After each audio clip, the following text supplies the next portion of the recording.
신 거예요? 주중에 설교 본문하고 잘 맞춰주셔서 감사하고요. 진짜 감사드립니다. 2주 전에 제가 2주 설교할 텐데 주제가 이겁니다 그러고 그냥 제목만 줬어요. 설교 본문 준 건 아니고, 지난주는 우리 선교 보고 했고 오늘은 간증 순서입니다 했는데 미리 보신 것 같아요. 감사합니다. 7월 마지막 주일입니다. 피서가는 인파 때문에 길이 무진장 막히고 있습니다. 어제 초등부 수련회 갔던 팀들 철수시킨다고 버스 기사분이 8시에 출발했다는데 홍천 수양관에 오후 2시에 도착을 했답니다. 우리 보통 거기까지 느리게 가도 2시간, 1시간 반 정도면 초행 운전자도 가는데 아주 진을 빼셨다고 그래요. 그렇게 어제 초등부가 철수를 했습니다. 토요일이고 춘천 가는 그 길이라, 강릉 빠지는 길이라 굉장히 막혔던 것 같습니다. 그렇게라도 휴가 가야지요. 그래도 가야지요. 안 가는 것보다는 낫죠. 길 막혀도 길 위에서 서 있어도 참은 다 이러고라도 가야 합니다. 근데 열심히 일하셨으니까 휴가 다녀오십시오. 이번 주간에 휴가 있으신 분도 있는데 다녀오시는데 충전 잘하고 오십시오. 진 빠져가지고 다음 주에 앉아서 졸지 마시고 잘 충전해서 눈도 또릿또릿해지시고 힘도 더 나시고 그런 휴가 되시기를 바랍니다.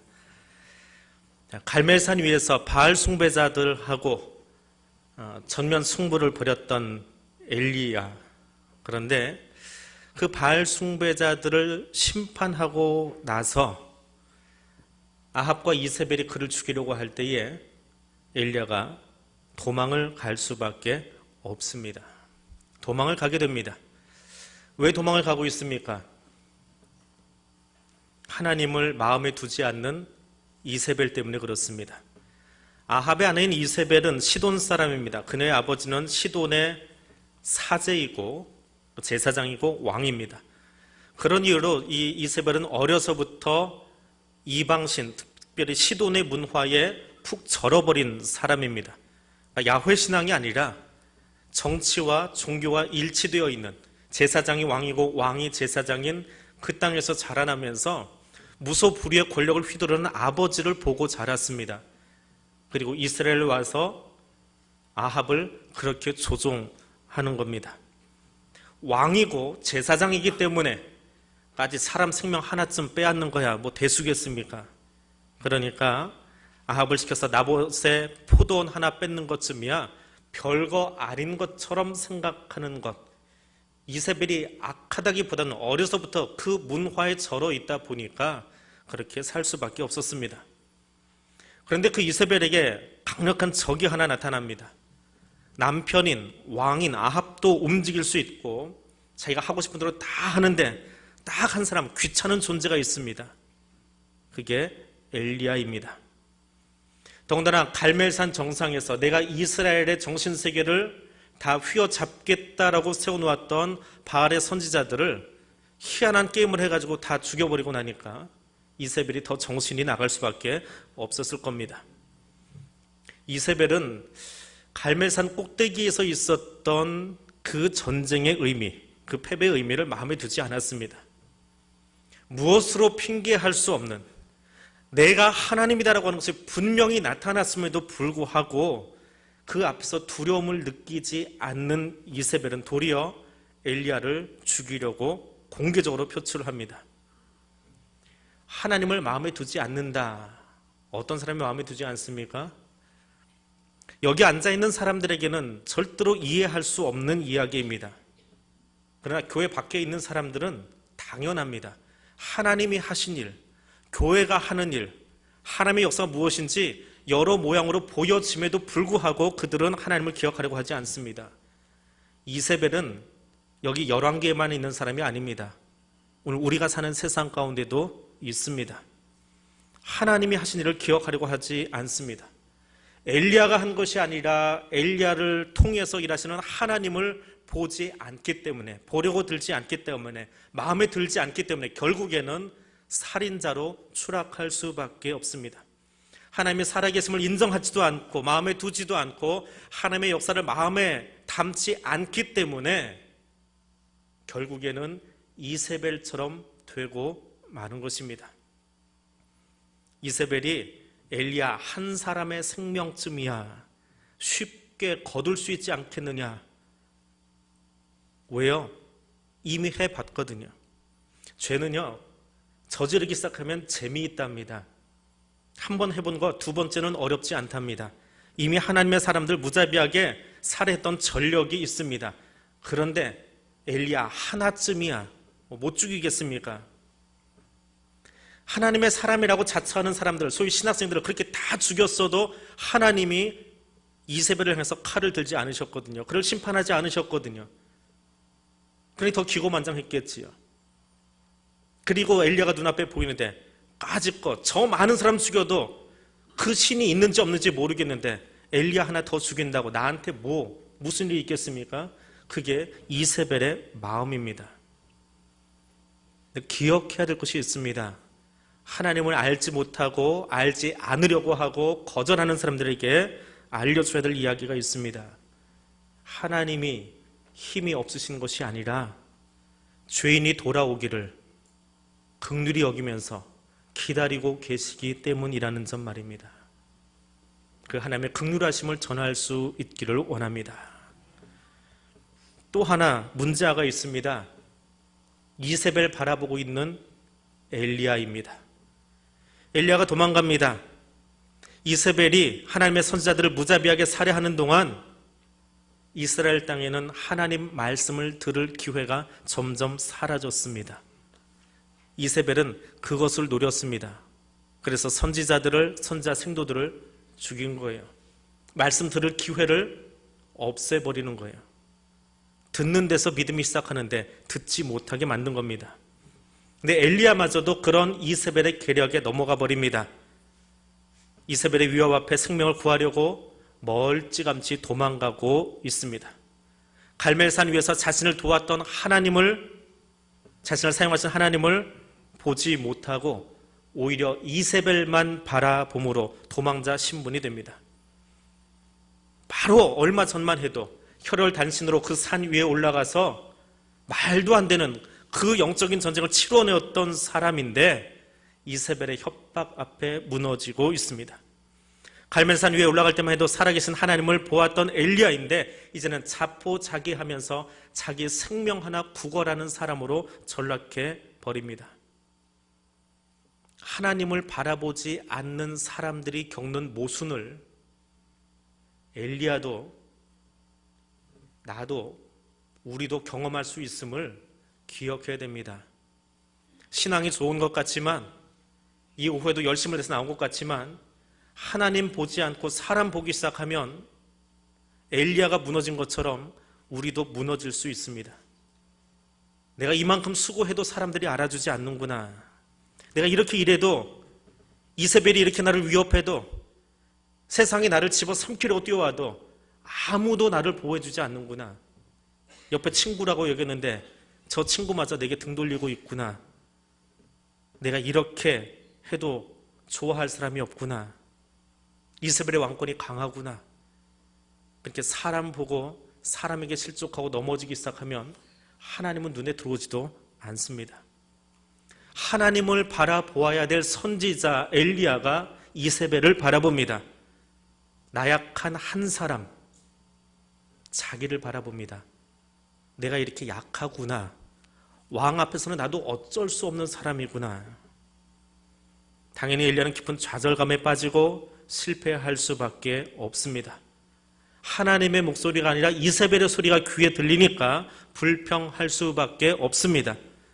그래서 4절에서 이렇게 이야기하지요. 여호와여 넉넉하오니 지금 내 생명을 거두시옵소서. 나는 내 조상들보다 낫지 못하니이다.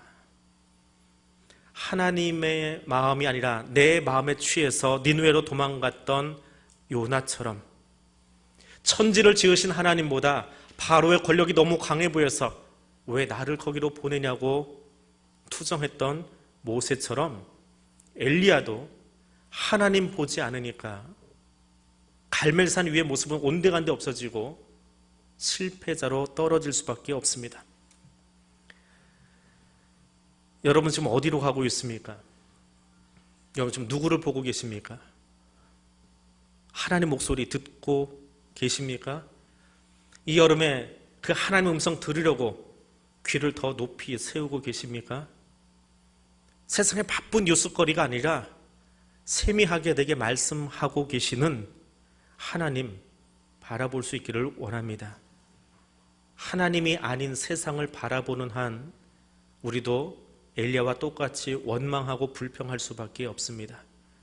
하나님을 바라보아야 이세벨이 나타나고 바로가 나타나도 거기서 감사의 노래를 부를 수 있기 때문에 그렇습니다. 이세벨 같은 세상이 아니라 창조주이신 하나님만 바라볼 수 있기를 원합니다.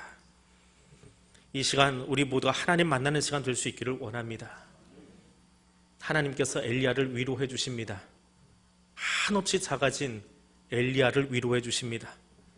한때는 혼자서도 갈멜산 뛰어 올라갔던 엘리야를 위로하십니다. 천사를 보내서 음식을 먹도록 도우십니다.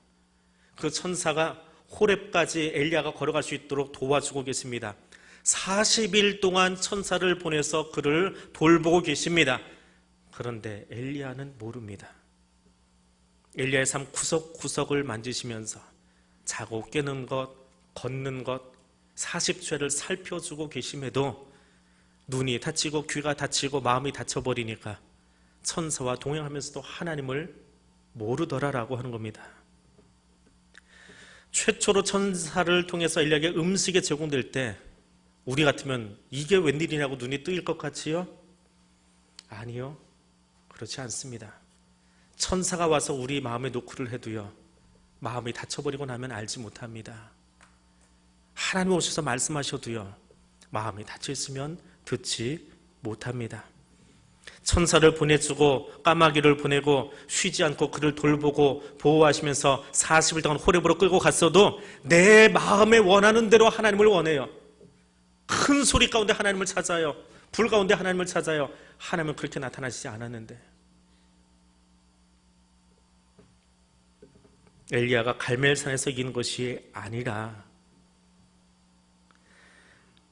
하나님이 엘리야를 사르밧에 보내셔서 홀로 된 그 여인을 돕게 하실 때에 엘리야는 이미 알았어야 돼요. 자기가 했습니까? 하나님이 그 집에 필요를 채워주셨잖아요. 그때 이미 알았어야 되는데 그 일들 다 해놓고도 하나님을 보지 못하니까 넘어질 수밖에 없더라라고 하는 겁니다. 하나님이 엘리야를 만나서 말씀하십니다. 엘리야야, 내가 어찌하여 여기 있느냐? 엘리야야, 내가 여기서 뭐 하고 있니? 하고 물으시는 음성입니다. 마 레카포, 히브리어로 그렇게 발음합니다. 이스라엘에서 하나님의 사역을 감당해야 될 내가 왜 여기 있니? 라고 가슴 아픈 마음으로 그를 위로해 주시는 음성입니다.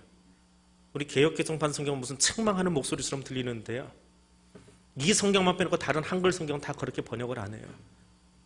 엘리야야, 너 여기서 뭐 하고 있니? 그를 위로하고 만져주고 계시는 음성이 이 성경만큼은 이상해. 어찌하여 거기에 강조점이 들어가 버렸어요. 책망이 아니라 위로해 주시는 하나님. 엘리야야, 너로 하여금 좌절하고 두렵고 낙심하게 만든 일이 대체 뭐냐? 애정어리는 권면입니다. 질책이 아니라, 나무람이 아니라, 혼내키심이 아니라, 엘리야가 실망한 것이 무엇인지, 체념하고 사는 것이 무엇인지 하나님께서 돌아보도록 엘리야에게 기회를 주시는 질문이 마레카포입니다. 그리고 엘리야가 지금 동굴에 갇혀서 나오지도 못하고 앉아있는 바로 거기, 그 동굴 속에 하나님이 들어와 계시다는 이야기예요. 그 초라한 자리에도 하나님 들어오셔서 왜 여기 앉아있니? 나 너랑 함께하고 싶은데, 내가 너를 만지고 있는데, 내가 너를 일으키고 싶은데. 엘리야의 등을 끌어안고 계시는 하나님을 만나실 수 있기를 원합니다. 하나님 이 시간에도 여러분을 그렇게 만나고 계십니다. 이 땅에 이세벨 바라보지 마시고 열심히 있었던 과거의 삶 자랑하다가 지금 나를 만나려고 여기 찾아와 계신 그 하나님 놓치지 마시고 여기 지금 오셔서 내 어깨에 손 두르시고 나와 함께 하시는 하나님 만나시기를 바랍니다. 하나님 나라를 세워가기 원하셔서 그분의 음성을 들려주고 계시는 하나님의 소리에 우리 귀가 열릴 수 있기를 원합니다. 이 더운 여름에 산과 바다만이 아니라 내 마음에 그 하나님이 들어오시도록 하나님의 소리가 민감하게 들려지도록 그리고 우리에게 끊임없이 마 레카포 하고 말씀하시는 음성을 들을 수 있도록 응답하시기를 바랍니다. 기도하겠습니다. 만군의 하나님, 천지를 지으시고 운행하시며 지금 여기 우리와 함께 하시는 하나님 감사합니다. 하나님은 여러 모양으로 우리에게 은혜를 주고 베푸시고 계심을 믿습니다. 우리의 눈이 이세벨 같은 세상 바라보지 않게 하시고 우리를 위로하기 원하여 힘주시기 원하여 찾아오신 하나님을 만나기를 원합니다. 우리에게 질문하시는 하나님의 음성에 응답하기를 원합니다. 예수님 이름으로 기도드립니다. 아멘.